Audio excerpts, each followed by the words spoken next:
Hello, good morning students. आपका जो ये सब्जेक्ट है एंटरप्रेन्योरशिप डेवलपमेंट, मैं जो है आपको 6 चैप्टर स्टार्ट करने जा रही हूँ और 6 चैप्टर का नाम है प्रोजेक्ट प्लानिंग क्या होती है। देखो यहाँ पर इंट्रोडक्शन में ये लिखा हुआ कि जो भी पर्सन ठीक है एक उद्यमी बनना चाहता है तो उसके अंदर जो आइडियाज़ हैं उसको क्रिएट करना बहुत ज़्यादा ज़रूरी है और हमारे पास बहुत सारे ऑल्टरनेटिव्स आते हैं, हमें बेस्ट ऑल्टरनेटिव को चूज़ करना पड़ता है। अगर उस एक बेस्ट ऑल्टरनेटिव से हमारा बिज़नेस सक्सेस हो जाता है तो हमें एक अच्छे एंटरप्रेन्योर कहलाते हैं। यहाँ पर हमारा प्रोजेक्ट तभी कंप्लीट माना जाएगा जब उस प्रोजेक्ट का टारगेट कंप्लीट हो जाएगा और हम इंडस्ट्री में सक्सेसफुल हो जाएंगे। हम बात करते हैं कि आखिर ये प्रोजेक्ट है क्या। देखो मैं आपको सिंपल लैंग्वेज में समझाती हूँ कि प्रोजेक्ट क्या है। प्रोजेक्ट में आपके पास एक स्पेसिफिक गोल्स होता है, उस गोल्स उस टारगेट का एक लिमिटेड टाइम पीरियड होता है, 1 साल 2 साल इस तरह से। आपके पास लिमिटेड रिसोर्सेज होते हैं, मतलब टाइम फिक्स होगा, लिमिटेड रिसोर्सेज होंगे। उस लिमिटेड रिसोर्सेज के दायरे में रहते हुए आपको अपने गोल्स को अचीव करना है और उस गोल्स को अचीव करने के लिए जो एक्टिविटीज़ क्रिएट की जाती है उसे प्रोजेक्ट कहा जाता है। इस बुक में यही लिखा है कि कोई भी अगर एंटरप्रेन्योर है वो प्रोजेक्ट के बिना सक्सेसफुल नहीं हो सकता। प्रोजेक्ट क्या है? एक स्पेसिफिक टारगेट को अचीव करने के लिए एक ह्यूमन और नॉन ह्यूमन एक्टिविटीज़ है। प्रोजेक्ट एक स्पेसिफिक है, सेंटर्ड है, एक डेफिनेट टाइम पीरियड है तो उसे प्रोजेक्ट कहा जाएगा। फिर कहता है इसकी एक डेफिनेशन है जिसमें क्लियर लिखा गया है a project is a whole complex of activity. ये होल कॉम्प्लेक्स यानी कि टीम एक्टिविटीज़ की बात कर रहा है कि आपके पास बहुत सारे ऑल्टरनेटिव्स आ गए, मतलब बहुत सारी एक प्रोजेक्ट को लेकर प्रॉब्लम अराइज हो रही है। आपने अपने एम्प्लॉयज़ को सिलेक्ट किया, उस टीम को आपने वो काम एनालाइज कर दिया और ये कह दिया कि 2 महीने के अंदर मुझे इसका कुछ ना कुछ रिजल्ट चाहिए, तो इसलिए उसको होल एक्टिविटीज़ बोल रहे हैं। Involve in using resources to gain, कि आपके पास लिमिटेड रिसोर्सेज हैं और आपने उस लिमिटेड रिसोर्सेज में रहते हुए ही अपने गोल्स को, अपने टारगेट को अचीव करना है, that is called project. Second definition जो दी गई है उसमें ये कहा गया है an investment project is carried out according to plan to achieve a definite objective within a certain time. देखो फिर आगे ना वही बात कि डेफिनेट ऑब्जेक्टिव है, टाइम पीरियड सर्टेन है, which will cease when the objective is achieved, कि उस दायरे में रहते हुए आपने अपने टारगेट को कंप्लीट करना है, that is called project. Project एक टेम्पररी प्रोजेक्ट होते हैं, ये परमानेंट नहीं होते क्योंकि एक टाइम पीरियड के बाद ये क्लोज हो जाते हैं। अगर प्रोजेक्ट शुरू होने से पहले ही ख़त्म हो जाता है तब हम उसे टर्मिनेशन कहते हैं, लेकिन ये एक कॉन्टिन्यूसली प्रोसेस है और ये इसमें एक प्लानिंग प्रोसेस है क्योंकि एक प्रोजेक्ट ख़त्म होने के बाद दूसरा प्रोजेक्ट इसमें स्टार्ट हो जाता है। तो इसके फीचर्स में हम बात करेंगे। जैसे पहला फीचर है स्पेसिफिक ऑब्जेक्टिव है। मैंने पहले ही बताया था कि प्रोजेक्ट एक स्पेसिफिक ऑब्जेक्टिव है और जब ये ऑब्जेक्टिव कंप्लीट हो जाते हैं तो आपका प्रोजेक्ट भी ख़त्म हो जाता है। सिंगल एंटिटी है, बिल्कुल एक प्रोजेक्ट सिंगल एंटिटी है क्योंकि इसमें कई तरह के लोग इन्वॉल्व हो जाते हैं, एक टीम वर्क की तरह काम करते हैं, लेकिन उस टीम वर्क का एक ही टारगेट होता है कि उस ऑब्जेक्टिव, उस टारगेट को कैसे कंप्लीट किया जाए। फिक्स पीरियड है, बिल्कुल जब भी हम प्रोजेक्ट हमारे माइंड में क्रिएट करता है तो हम ये सोच कर चलते हैं कि इस प्रोजेक्ट को हमने इतने टाइम पीरियड में कंप्लीट कर लेना है। लाइफ साइकिल है, जो भी प्रोजेक्ट्स होते हैं वो लाइफ साइकिल चलते हैं और प्रोजेक्ट अपने जो लाइफ साइकिल की स्टेज से गुजरकर अपनी एंड पॉइंट पर आ जाता है। टीम वर्क है, कहता है इस प्रोजेक्ट में बहुत सारे मल्टीपल मेंबर्स इन्वॉल्व होते हैं और उनकी एक टीम वर्क होती है, टीम क्रिएटिविटी होती है उस टारगेट को कंप्लीट करने के लिए। रिस्क और अनसर्टेनिटी की बात करें, बिल्कुल, क्योंकि जो प्रोजेक्ट है, जो आइडियाज़ क्रिएट हुए हैं वो प्री एस्टिमेशन है, प्री डिफाइंड है, तो प्री डिफाइंड होने के लिए फ्यूचर तो अनसर्टेन है, तो रिस्क और अनसर्टेनिटी रहेगी, लेकिन depends on the nature of the project. Flexibility की बात करें तो प्रोजेक्ट की जो प्रोसेस है वो फ्लेक्सिबिलिटी है, according to time period, according to life cycle हम उसको चेंज कर सकते हैं। कस्टमर ओरिएंटेड है, जितने भी प्रोजेक्ट रेडी किए जाते हैं कि हमने क्या काम करना है, कौन सा प्रोडक्ट लॉन्च करना है, वो सब कस्टमर ओरिएंटेड होते हैं और बाकी सभी बातें इसमें सेकेंडरी पर्पज़ के लिए रखी जाती हैं। 9 पॉइंट आता है यूनिकनेस है। कहते हैं जितने भी प्रोजेक्ट्स होते हैं वो बिल्कुल यूनिक होते हैं, 2 प्रोजेक्ट कभी एक दूसरे से मैचअप नहीं करते। हमेशा प्रोजेक्ट के जो स्कोप है, पर्पस है, गोल्स है, टारगेट है, वो एक दूसरे प्रोजेक्ट से बिल्कुल डिफरेंट होता है। तो ये तो हम बात कर रहे थे कि प्रोजेक्ट क्या है। फिर हम इसमें नेक्स्ट टॉपिक पर चलते हैं कि फीसिबिलिटी स्टडी क्या होती है। फीसिबिलिटी स्टडी ये होती है कि अगर हम किसी प्रोजेक्ट को प्रैक्टिकली एनालाइज कर रहे हैं हर कंटेंट डालने के बाद, और फिर ये चेक करते हैं कि हमारे उस हर रिसोर्सेज को लाने के बाद आपका जो प्रैक्टिकली आपने आइडियाज़ लेकर आए थे, जो प्रोजेक्ट के बारे में सोच रहे थे, वाकई में वो सक्सेसफुल हुआ है या नहीं। यानी कि जिस प्रोजेक्ट के ऊपर मैं काम करने जा रही हूँ उससे मुझे प्रॉफिट होगा या नहीं होगा। इसलिए मैंने ऊपर लिखा हुआ है, यहाँ पर देखिए, yes no maybe. Yes no maybe क्यों? क्योंकि उस प्रोजेक्ट में जितनी क्रिएटिविटी, जितनी आइडियाज़ हमने इन्वॉल्व किए हैं उससे प्रॉफिट होगा या नहीं होगा, या हो भी सकता है। तो जब ये 3 केसेस अराइज हो जाते हैं, यानी कि आपको डिफरेंट ऑल्टरनेटिव्स में से बेस्ट ऑल्टरनेटिव चूज़ करना है अपने प्रोजेक्ट को सक्सेसफुल लाने के लिए।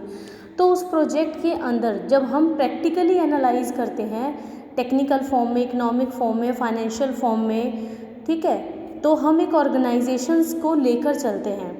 तो जब टेक्निकल, फाइनेंशियल, कमर्शियल और वर्थनेस चेक करते हैं तो हम ये कहेंगे कि हम फिजिबिलिटी स्टडी कर रहे हैं, क्योंकि सभी की इंपॉर्टेंस एक जैसी नहीं होती, हर प्रोजेक्ट की इंपॉर्टेंस एक दूसरे से बिल्कुल डिफरेंट होती है। तो इस फिजिबिलिटी स्टडी में 3 प्रकार की पॉसिबिलिटीज़ होती हैं। फर्स्ट ये होती है कि उस प्रोजेक्ट का आइडिया क्या था, ठीक है। सेकेंड होती है कि प्रोजेक्ट जो आइडिया हम लेकर आए वो वाकई में ठीक है या नहीं है। थर्ड, हमें इस पॉइंट पर, इस कंक्लूज़न पर पहुंचना है कि हम जो प्रोजेक्ट के ऊपर काम कर रहे थे वाकई में उस कंक्लूज़न पर हम पहुँचे भी हैं या नहीं। अगर वो प्रोजेक्ट ठीक है तो कोई भी एंटरप्रेन्योर उसको आगे ले जाएगा। अगर वो प्रोजेक्ट ठीक नहीं है, सक्सेसफुल नहीं हो रहा, तो हम अपने उस प्रोजेक्ट को वहीं टर्मिनेट कर देंगे।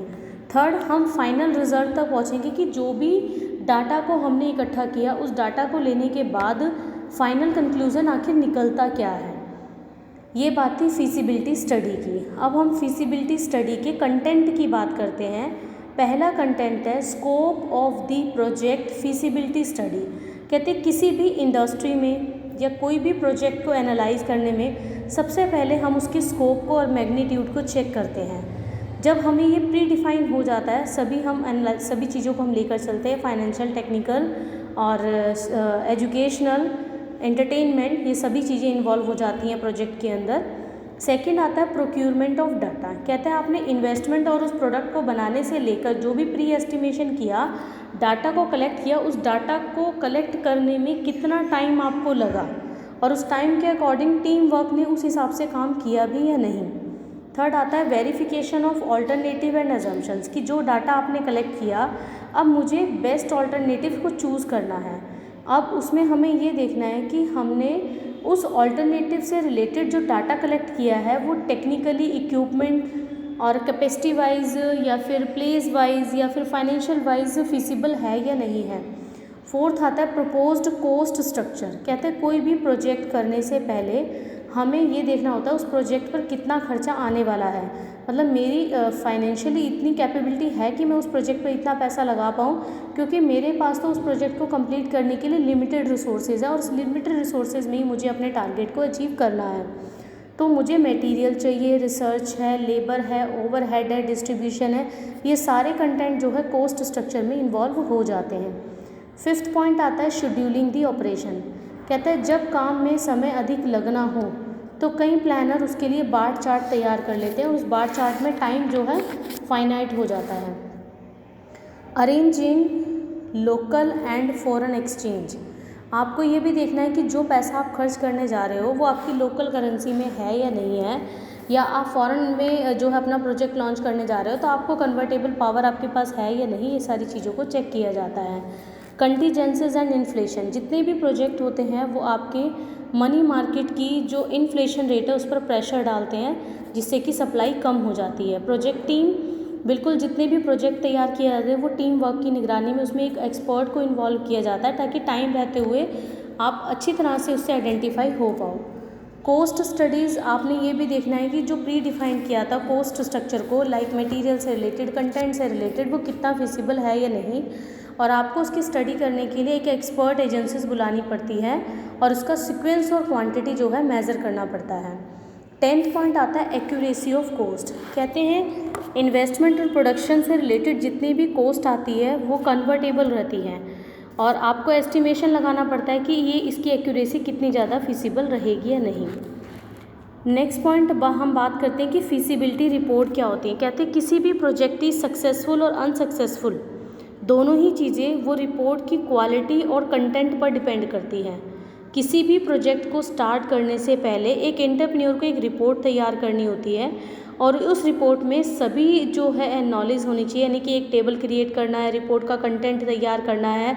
इन सभी बातें जो हमने फिजिबिलिटी रिपोर्ट में की हैं वो कलेक्शन करके एक मेन रिपोर्ट बना ली जाती है। उस मेन रिपोर्ट को फिजिबिलिटी रिपोर्ट कहा जाता है।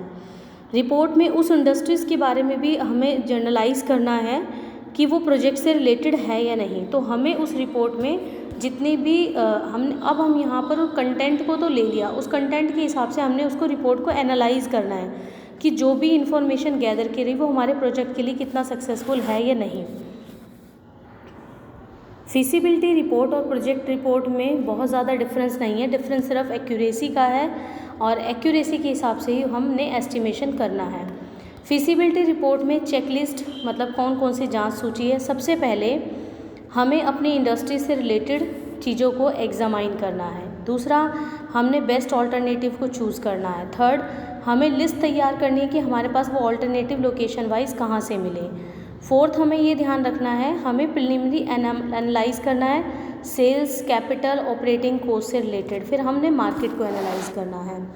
नेक्स्ट आता है फिर हमने प्रोडक्ट पैटर्न और प्रोडक्ट का प्राइस डिसाइड करना है। प्रॉफिटेबिलिटी चेक करनी है कि उस प्रोजेक्ट या टारगेट को कंप्लीट करने में पर्टिकुलर टाइम पीरियड में आपको प्रॉफिट होगा भी या नहीं।